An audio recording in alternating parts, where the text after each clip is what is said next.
നമസ്കാരം. കേരളം വലിയ കടക്കിണിയിലാണ് എന്നത് ഒരു യാഥാർത്ഥ്യമാണ്. എന്നാൽ പോലും കാര്യങ്ങളൊക്കെ നടക്കുന്നുണ്ട്. അതിനിടയിലൂടെ ധൂർത്തും PR വർക്കും ജനങ്ങളുടെ പണം കൊണ്ട് നടത്തിക്കൊണ്ടിരിക്കുകയാണ് ഇപ്പോഴും എന്നാണ് കേൾക്കുന്നത്. തിരഞ്ഞെടുപ്പ് വാർത്തകൾ സ്പോൺസർഡ് ബൈ BLM. പാർട്ടി ഏതുമാകട്ടെ എല്ലാവരും വോട്ട് ചെയ്യുക. ഈ മത്സരോത്സവം ഏറ്റവും നല്ല സർക്കാരിനെ ലഭിക്കാൻ. BLM ജനപക്ഷത്തിൽ തകർക്കാനാകാത്ത വിശ്വാസം. സർക്കാരിൻ്റെ ലേബലിലുള്ള പരസ്യങ്ങൾക്ക് നിയന്ത്രണമുണ്ട് തെരഞ്ഞെടുപ്പ് കമ്മീഷൻ്റെ, അതായത് തെരഞ്ഞെടുപ്പ് പെരുമാറ്റ ചട്ടം പ്രകാരം. എന്നാൽ പോലും ഇതുവരെ എത്ര കോടി മുടക്കി ഈ ഒരു കുറഞ്ഞ സമയത്തിനുള്ളിൽ ഇവിടെ PR വർക്ക് നടത്താനും പത്രങ്ങളിൽ പരസ്യം കൊടുക്കാനും എന്നതിൻ്റെ ഒരു ഏകദേശ കണക്ക് പുറത്തു വന്നിട്ടുണ്ട്. ഏതാണ്ട് 227 കോടി രൂപയാണ്, ജനങ്ങളുടെ പണമായ 227 കോടി രൂപയാണ് പിണറായി വിജയൻ സർക്കാർ സ്വന്തം സർക്കാരിൻ്റെ ഇല്ലാത്ത നേട്ടങ്ങൾ ജനങ്ങളെ പറഞ്ഞ് തെറ്റിദ്ധരിപ്പിക്കുന്നതിനായി ചെലവാക്കിയത് വിവിധ മാർഗങ്ങളിലൂടെ. അതിൻ്റെ ഒരു ഏകദേശ കണക്ക് കണക്ക് പുറത്തു വന്നിട്ടുണ്ട്. 17 പത്രങ്ങൾക്ക് ഫുൾ പേജ് പരസ്യം, ജാക്കറ്റ് പരസ്യം 12 കോടി രൂപയാണ് ചിലവായത്. ഞാൻ അതിൻ്റെ ഒരു കണക്കാണ് വായിക്കുന്നത്. 57 പത്രങ്ങൾക്ക് കോളം പരസ്യം 1.5 കോടി രൂപ ചിലവായി. ഔട്ട്ഡോർ പബ്ലിസിറ്റി 14.5 കോടി, ഡോക്യുമെൻ്ററി നിർമ്മാണം 5 കോടി രൂപ.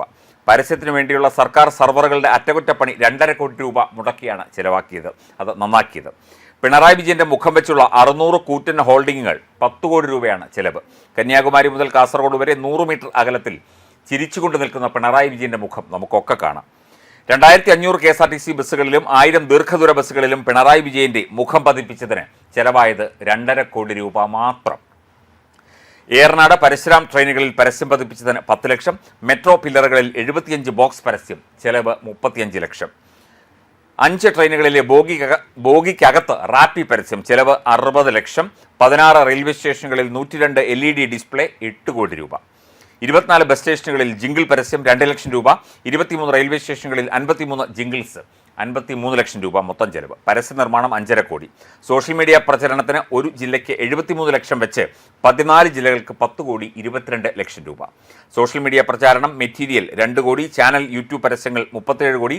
റീൽസ് നിർമ്മാണം 3 കോടി. ഡ്രോണുകൾ 2 കോടി. ഇങ്ങനെ പോകുന്നു. അങ്ങനെ 227 കോടി രൂപയാണ് ഈ 3 മാസം കൊണ്ട് പിണറായി വിജയൻ സർക്കാർ പൊട്ടിച്ചു തീർത്തത്.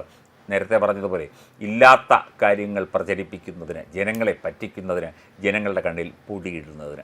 ഈ 227 കോടി രൂപ ഉണ്ടായിരുന്നെങ്കിൽ, വേണ്ട ഒരു 10 കോടി രൂപ ഉണ്ടായിരുന്നെങ്കിൽ എന്തെല്ലാം കാര്യങ്ങൾ നടന്നേനെ. ഇവിടെ ആശുപത്രികളിൽ മരുന്നുകളില്ല, ചികിത്സാ ഉപകരണങ്ങളില്ല. അത് പരാതിയായി ഡോക്ടർമാർ തന്നെ പറയുന്നു. അതുപോലെ പാവപ്പെട്ടവർക്ക് മറ്റ് ആനുകൂല്യങ്ങളോ പെൻഷനോ ഒന്നുമില്ല. പിന്നാക്ക വിഭാഗക്കാർക്ക്, ഗോത്ര വിഭാഗങ്ങൾക്ക് കൊടുക്കേണ്ട പദ്ധതികളൊക്കെ തന്നെ പെൻഡിങ് ആണ്. ഒന്നും കൊടുത്തു തീർത്തിട്ടില്ല, പലതും കൊടുത്തു തീർത്തിട്ടില്ല. എല്ലാം പെൻഡിങ്ങിൽ വെച്ചിട്ടാണ് ഈ 227 കോടി രൂപ പപ്പടം പോലെ പൊടിച്ചു കളഞ്ഞത്. നല്ല സർക്കാർ, നല്ല PR വർക്ക്, നല്ല പരസ്യം, പാവപ്പെട്ടവൻ്റെ കഞ്ഞിയിൽ മണ്ണിട്ടിട്ട് അവൻ്റെ പോക്കറ്റിൽ നിന്ന് കൈയിട്ട് കുത്തിന് പിടിച്ച് വാങ്ങിയിട്ട് ഇല്ലാത്ത കാര്യങ്ങൾ പ്രചരിപ്പിക്കുന്ന സർക്കാർ തീർച്ചയായിട്ടും കേരളത്തിന് അഭിമാനകരം തന്നെ.